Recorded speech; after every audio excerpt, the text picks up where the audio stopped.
देश की राजधानी दिल्ली में बाढ़ का सितम कैसा है उसके साथ करते हैं शुरुआत। यमुना का पानी तेजी से उतरने लगा है। इस बीच अच्छी खबर भी मिल रही है। दिल्ली में यमुना का जलस्तर लगातार कम हो रहा है, जिससे यमुना के पास वाले इलाकों में जहां पानी भर गया था अब वहां पानी उतर रहा है। हथिनीकुंड बैराज से छोड़े जा रहे इस पानी की मात्रा में कमी आने के बाद दिल्ली में यमुना के जलस्तर में तेजी से गिरावट दर्ज की जा रही है। फिर भी दिल्ली में अभी भी यमुना खतरे के निशान से जरूर ऊपर है। दिल्ली में यमुना का जलस्तर 206.65 मीटर इस वक्त बताया जा रहा है। फिलहाल ये खतरे के निशान से 1 मीटर ऊपर बह रही है। दिल्ली में यमुना के खतरे का निशान भी आप जान लीजिए 205.3 मीटर है। अभी जो यमुना का जलस्तर बताया जा रहा है वो जरूर इस खतरे के निशान से ऊपर है, लेकिन जो बीते दिनों अगर 2 से 3 दिन की बात की जाए, जो तस्वीर हम देख रहे थे उसके बाद आज ये राहत की खबर मानी जा सकती है। जो दर्शक इस वक्त हमारे साथ जुड़े हैं उनको बता देते हैं ये पूरी खबर क्या है। जो तस्वीर आप देख रहे हैं ये दिल्ली के यमुना घाट की तस्वीर सामने आई है, जहां पर यमुना का रौद्र रूप देखने को मिला। लेकिन अब अपडेट यह है कि उफनती यमुना थोड़ी सी शांत हो गई है, जलस्तर घट रहा है, लेकिन अभी भी हाई अलर्ट जारी किया गया है। जो निचले इलाके खासतौर पर है, जिसमें यमुना बाजार का इलाका है, मोनेस्ट्री बाजार है, ये तमाम वो इलाके जो यमुना से सटे हुए हैं या खासतौर पर जो निचले इलाके हैं वहां रहने वाले लोगों को भारी परेशानियों का सामना करना पड़ा। लेकिन अब उनके लिए ये खबर राहत लेकर आई है। तेजी से जलस्तर अब घटता हुआ दर्ज किया जा रहा है। तो अब पानी तेजी से नीचे आ रहा है। कल से स्थिति अब बेहतर बताई जा रही है। प्रशासन रेस्क्यू ऑपरेशन चलाकर लोगों को सुरक्षित स्थानों पर पहुंचा रहा है। यमुना का पानी घट रहा है, लेकिन प्रशासन का कहना यह है कि दिल्ली में जो इलाके बाढ़ से प्रभावित हैं उनमें अगले 2 दिनों तक स्थिति बेहतर नहीं होने वाली है। ऐसा इसीलिए कि जब तक यमुना का जलस्तर 205 के आसपास नहीं आ जाता तब तक पानी उन इलाकों से निकलेगा ही नहीं। अब तक की बात की जाए तो 14,000 से ज्यादा लोगों को सुरक्षित स्थानों पर पहुंचाया जा चुका है। राहत बचाव का काम अभी भी जारी है। अलग अलग 3 तस्वीरें इसी से जुड़ी हुई इस वक्त आप न्यूज़ 18 इंडिया पर देख रहे हैं। यमुना घाट दिल्ली की तस्वीर, और ये पूरा का पूरा इलाका डूबा हुआ आपको नजर आ जाएगा। मयूर विहार का भी यही हाल है। लोहे का पुल भी बिल्कुल ऐसा ही नजर आ रहा है। यानी कि देश की राजधानी दिल्ली के 3 अलग अलग इलाके, लेकिन स्थिति और लोगों की परेशानी बिल्कुल एक जैसी।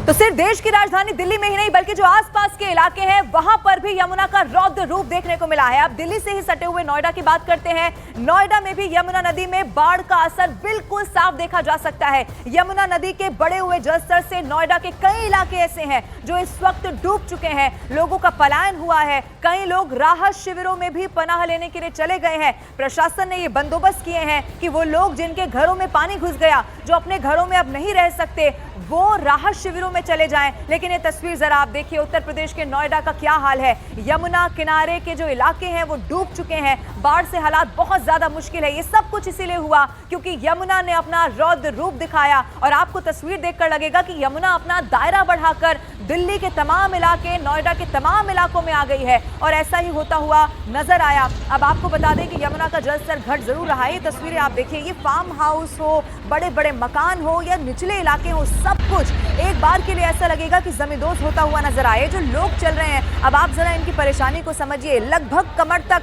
आपको पानी नजर आएगा। जरूरी सामान इनके हाथ में है, और ये सब इसी दरिया में, इसी तालाब में, और इसे तालाब इसीलिए कहा जा रहा है क्योंकि पानी इतना है आपको लगेगा कोई दरिया सड़क पर बह रहा हो। इसी दरिया में ये पलायन करने को मजबूर नजर आए हैं।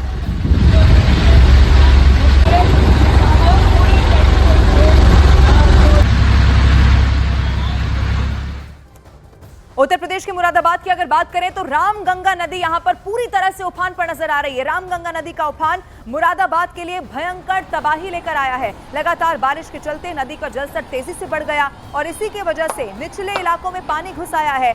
दर्जन भर गांव बाढ़ की चपेट में आ गए। किसानों की फसलें बर्बाद हो गई हैं, घर जलमग्न हो चुके हैं, और बाढ़ से न केवल फसलें नष्ट हुई हैं बल्कि गांव की गलियां तालाब में तब्दील हो गई हैं, जिससे लोगों की परेशानी बहुत ज्यादा बढ़ चुकी है। कई जगह पुल पर पानी आने से गांव का संपर्क टूट गया, तो वहीं कई लोगों को कहीं भी आने जाने के लिए अब नाव का इस्तेमाल करना पड़ रहा है। ये स्थिति है। प्रशासन ने अलर्ट जारी करते हुए लोगों से नदी किनारे न जाने और पूरी तरह से सतर्कता बरतने की अपील की है। और प्रशासन हर बार राहत का दावा करता जरूर है, लेकिन असल में लोग अभी भी मदद की राह ताक रहे हैं। यहाँ का संपर्क मार्ग पहले से ही टूटा हुआ है। आने जाने में लोगों को दिक्कत है, रोजमर्रा की चीजें लाने में दिक्कत है। किसी को अगर परेशानी कोई हो जाए कोई डिलीवरी केस भी हो तो वो जा नहीं सकता मंजिल तक। गांव में पानी बहुत है, आना जाना बंद है, बिल्कुल बंद। कि तू बीमार हो जाए दवाई गोली ना मिलेगी। यहाँ पे कुछ 2-3 लोग बह भी गए हैं। हाँ, मोटरसाइकिल भी बह गई थी। नाव के जरिए पार कर रहे हैं, कुछ अपने जरिए पार कर रहे हैं। ऐसे में लोग अपना सामान भी रख रहे हैं। अपना सामान रख रहे हैं, तमाम मकान गिर रहे हैं। यहाँ पे लोगों को इधर से उधर पहुंचा रहे हैं, मकान गिर रहे हैं। इस वक्त आधे से ज्यादा हिंदुस्तान की तस्वीर बाढ़ बारिश से जूझती हुई नजर आ रही है। यहां पर बिहार की भी बात करनी होगी। बिहार की तस्वीर आपको दिखाते हैं। कई जिले बाढ़ के कहर से इस वक्त जबरदस्त जूझ रहे हैं। ऐसी ही एक तस्वीर भागलपुर से सामने आ गई है, जहां कोसी नदी का जलस्तर बढ़ने से कुछ इलाके ही डूब गए। बाढ़ के पानी में कई गांव डूबे हुए नजर आए हैं। खेत खलिहान और घर सब कुछ जलमग्न हो गया। ग्रामीणों को सरकार की ओर से अब तक राहत राशि नहीं मिली है, जिस वजह से लोगों में जबरदस्त गुस्सा भी है, लेकिन उम्मीद भी है कि सरकार इनकी आवाज सुनेगी, कुछ मदद पहुंचाई जाएगी।